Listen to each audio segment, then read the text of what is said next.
Hi, welcome to FilmmakerIQ.com. Today we're going to look at how to light for film noir. The concept of lighting for film noir is a deep and complicated topic, but it's a great subject for modern filmmakers. Film noir was created by filmmakers who were bound by their budgets and their technology, but they weren't limited in their talents, and that makes this an excellent starting point for studying lighting.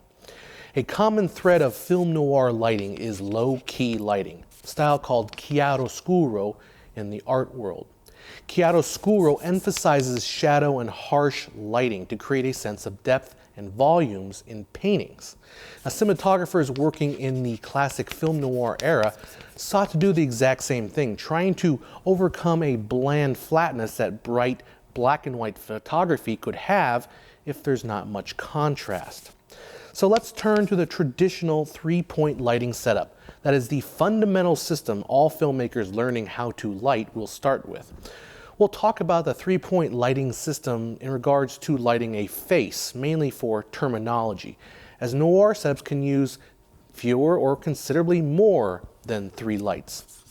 The first and most important light on a set is the key light. This is usually the brightest and most dominant light of the setup, and that's why it's called the key light.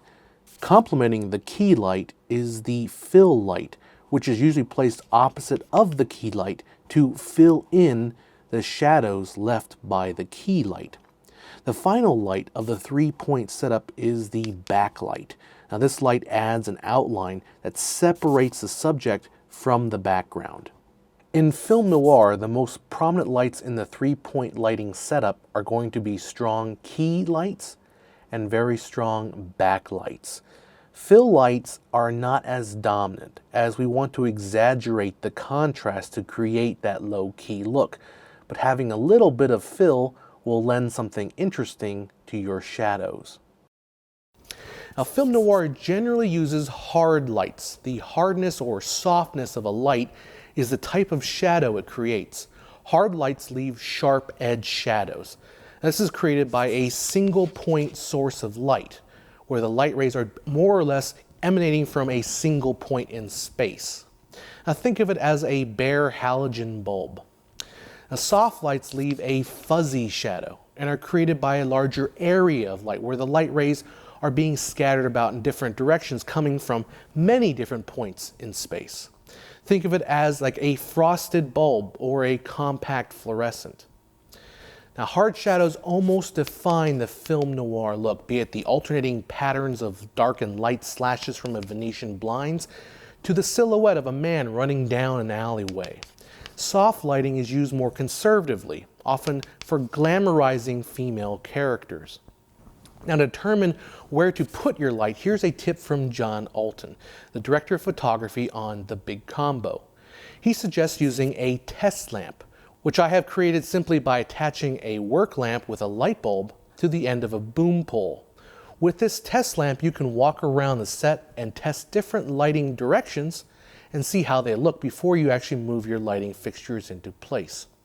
Now, since shadows are so essential to film noir, let's talk about a few of the tools often used to shape light and shadow.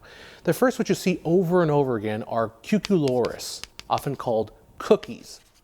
Now, these are cutouts of wood, metal, plastic, or anything that cast a pattern shadow, say like a Venetian blind pattern.